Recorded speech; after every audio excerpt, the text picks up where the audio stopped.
I love Yamaha's MT-10. Over the past few years, I've done thousands of miles on these things. I've taken one to France, I've taken one to the Netherlands, ridden it all around the UK. But although it's super fun, you pay for that in practicality. It was awful on fuel, the brakes weren't perfect, and electronically, it did lack slightly. But for 2022, Yamaha have been back to the drawing board, and this looks to address all of that.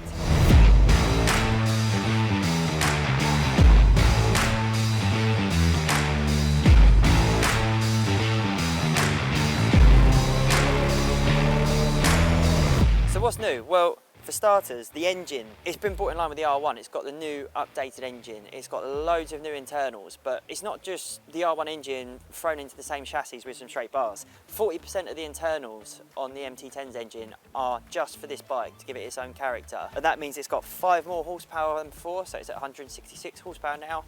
And it also creates more torque between 4,000 and 8,000 RPM. And if you've ridden one of these things, you'll be going, what? Because yeah, you got more torque. They've also given it a quick shifter and auto blipper as standard. And finally, it's got a full 6-axis IMU, Bosch IMU, with a full suite of rider aids. It's got lift control, traction control, slide control. You have your speed limiter. You also have cruise control, which is good. And you have 4 rider modes that you could choose from as well, which alter the mapping, and you can even put it in the softest map as well, which takes it down to 100 horsepower. As far as the handling goes, much of it remains the same. It's the same chassis, the same one World Superbike last year. It's got pretty much the same suspension. They have been to work on the brakes, however. This is a new master cylinder. It's a Brembo radial master cylinder. They put a few new little internals in the calipers, and they've also given it a new ABS pump as well. So with all these changes, it sounds like it could be a real weapon. And after riding it today, we've had wet, we've had damp, we've had dry, we've had closed roads. I can say that this is the real deal.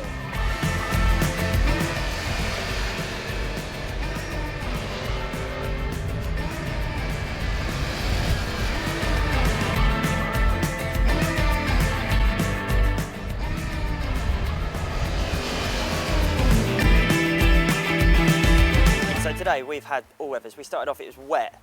And with the town ride to start, this thing was so much more docile than I expected. There's 4 engine modes. I had tried it in 4 to start with, but with 100 horsepower, it's just way too limited. In 3, that new throttle connection is gorgeous. Even though this is put on a couple of kgs from the previous model, you don't really feel it when riding around the town. It's got a really nice turning circle because of them big wide bars. It's really easy to move about. The only problem that I have with it personally is that the seat height is now 10mm higher. So I've only got little legs, and you can feel that at standstill. When you get going, it's all right, but you know, when you're in tiptoes, it's a bit on hills. You can feel it, and it performs admirably. It enjoys a bit of city riding. It's very good. It's very easy. It's very agile. But this isn't made to be ridden in the city. It's not made to be ridden in the damp. We took it out into the mountains. It's sort of got drier and drier and drier. I tried it in mode 1, which is like the most hardcore of the engine modes, and it was way too aggressive.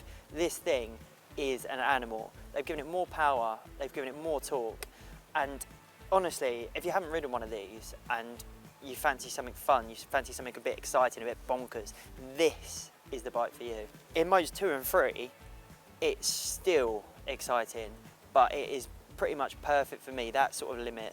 It's really, really responsive. As soon as you get to 4,000 RPM, that engine just sings, and the soundtrack you get from the new exhaust is divine, it is addictive. And I've got to say as well, the chassis is just incredible. Everything just works on it. The suspension is lovely, and the fact that it's got them S22 tyres, they grip so well. For standard OE tyres, you can really take liberties, and relying on those electronics, this bike is a bike that can be ridden hard. As I said earlier, they've updated the brakes. They are better than before, although I'd still like to see a different caliper on it. It's the same as the R1. Never been my personal favourite in terms of its braking, and it's better. It's much better than before, and the fact it's got cornering ABS is so much better. But it's still not just quite as crisp as like those Brembo monoblocks that you get on some of the rivals that are, well, more expensive. One of the most important things for me though is I've done a lot of mileage on these things, and what really did my nut in was the fuel efficiency. It was awful. Now, talking to Yamaha, they've actually increased the fuel efficiency by 15%, and today I really felt it. It took a long time to get down to half and to drop them bars. and that is a real bonus for me. It's got the same tank, it's got the same 17-litre tank, but now the actual amount of fuel it drinks is in line with basically the other Super Nakeds and the other Nakeds on the market, which is a real step forward and was something that really lacked on this bike.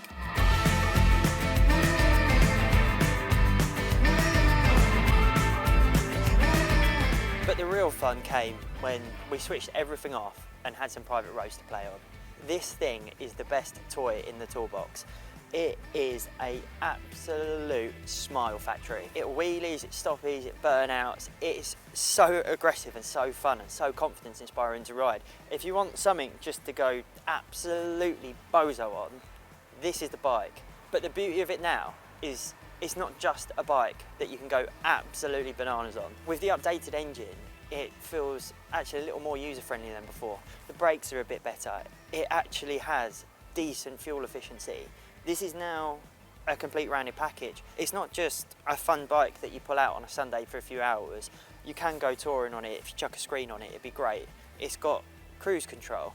It's got decent range. It's got the fun factor. For me, it's comfy. If I had a screen on there, it'd be perfect, because obviously you do get a lot of buffeting. But for £13,300, the amount of bike you get for your money is amazing. If you want something that you're going to smile on, if you want something you're going to laugh on, and if you want something that is every time you get on it, it's just going to leave you with a grin like a Cheshire cat, this is the bike. Before, this was just a fun bike, but now it is an all-round package.